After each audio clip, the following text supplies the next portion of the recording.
Bom, a gente está com a sentença. Como é que posso chamar isso? Sentença, Bogo? É uma decisão? É uma decisão. Tá. Foi na feita, íntegra, né? Tem uma decisão que foi proferida pelo ministro Alexandre de Moraes, referendada, né? Foi confirmada pela primeira turma.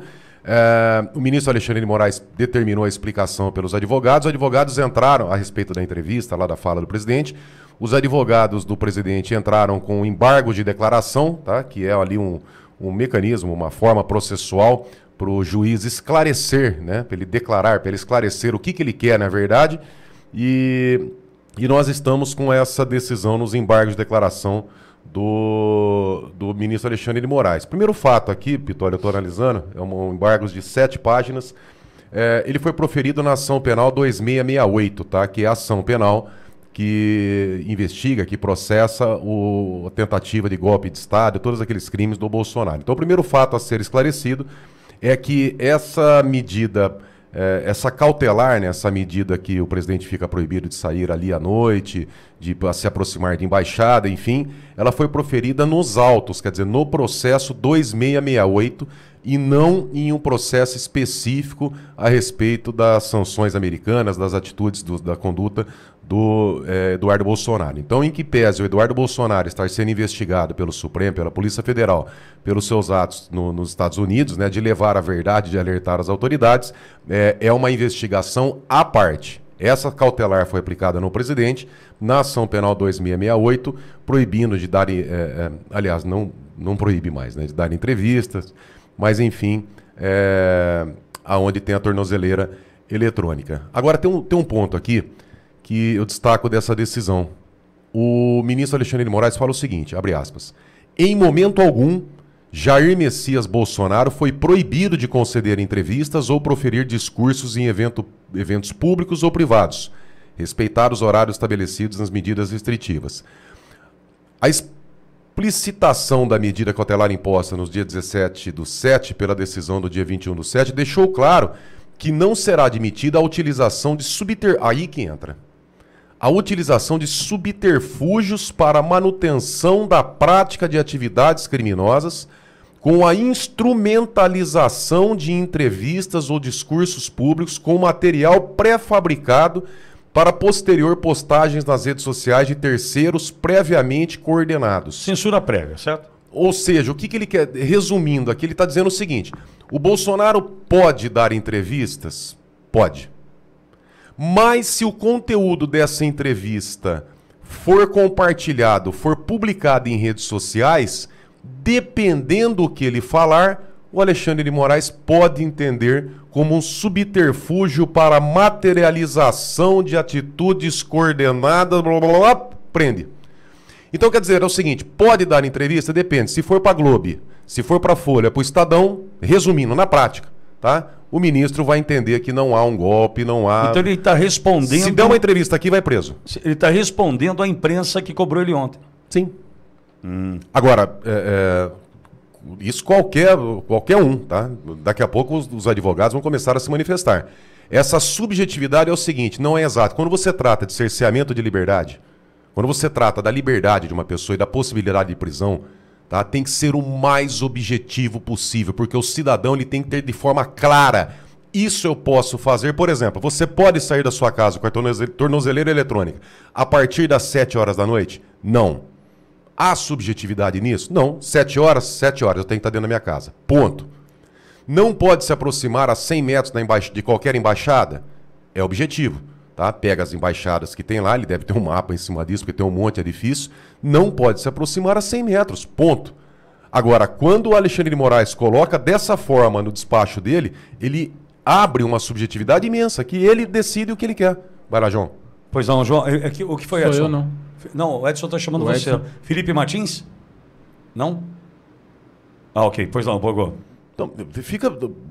Ó, a explicitação deixou claro que não será admitida a utilização de subterfúgios para a manutenção da prática de atividades criminosas com a instrumentalização de entrevistas ou discursos públicos como material pré-fabricado para posterior postagem em redes sociais de terceiros previamente coordenadas. Quer dizer, como é que você explica se se é previamente coordenado ou não? Edivaldo Leôncio, num superchat. Tá claro. O mito, o presidente Bolsonaro só pode dar entrevista pro espelho da casa dele e ninguém, nenhum veículo pode falar desse assunto. Ou seja, a corda está na mão de Alexandre de Moraes e se o presidente Bolsonaro se mexer, o Alexandre de Moraes pode enquadrá-lo. É a confusão geral. Fica a critério do Alexandre de Moraes prender a hora que ele quiser, tá? Essa é a realidade. Outra parte aqui da decisão, obviamente, aí o Alexandre de Moraes coloca em caixa alto, né? Não seria lógico e razoável permitir a utilização, olha o que ele coloca aqui, do mesmo modus operandi criminoso. Quer dizer, já é antecipação, ele já está fazendo julgamento prévio. Ele está colocando que o presidente Bolsonaro pratica um crime. Quem é criminoso cometeu crime. Com diversas postagens nas redes sociais de terceiros, em especial por milícias digitais. Então ele qualifica todos nós que compartilhamos qualquer matéria do presidente Bolsonaro como milícias digitais. Ou seja, ele transforma aí 50 milhões de pessoas em milicianos digitais. Mas nós somos 213 milhões de pequenos tiranos. E apoiadores políticos previamente coordenados para a divulgação das condutas ilícitas. Aí o cidadão vai falar assim, mas pera um pouquinho, então não tem problema, porque previamente coordenados pela decisão, então eu só não posso publicar se eu entrar em acordo lá em contato com o presidente e acertar uma publicação, né? Previamente coordenados, ok? Então se eu fizer uma publicação espontaneamente, sem coordenação, sem acertar com o presidente, então não é previamente coordenado. Certo? Errado. Tá?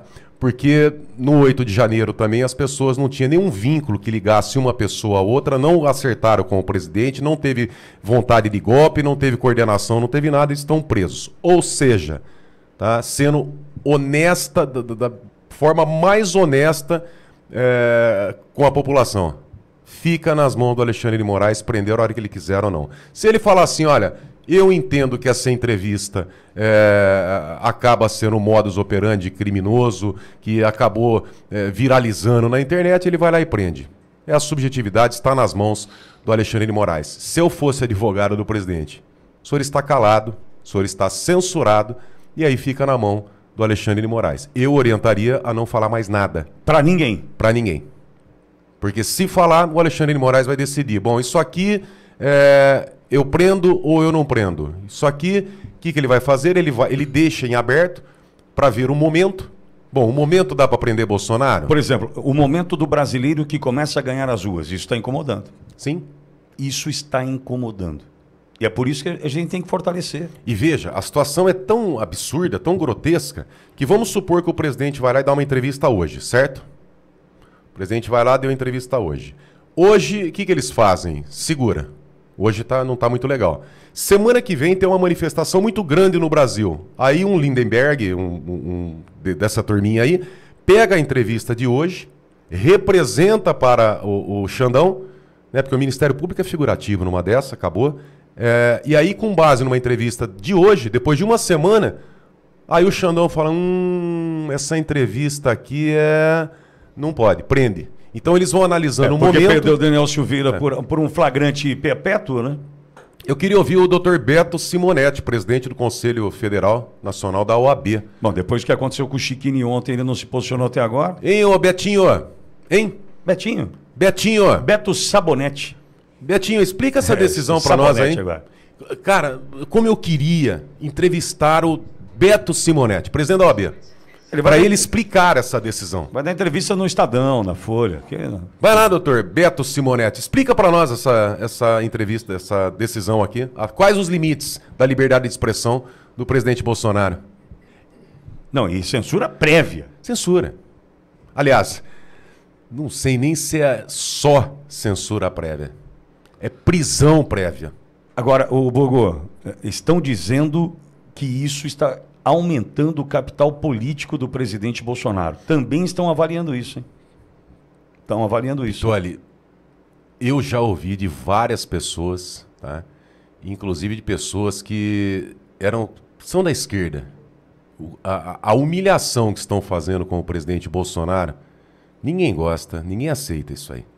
As pessoas podem até não gostar do Bolsonaro, podem até não gostar da direita, um ou outro, mas quando parte para essa humilhação, sabe, ninguém aceita. O que estão fazendo com o presidente Bolsonaro é de uma covardia, não só com o presidente Bolsonaro, né? Com a Débora, com a dona Vildete, com o que estão fazendo com o Brasil É de uma covardia e olha, é duro dizer isso aí, mas irá chegar nos nossos filhos. Vai chegar em todo mundo, bro. Vai chegar em todo O isentão mundo. que tá lá, Todo não, mundo. pega o Bozo, pega o Bozo.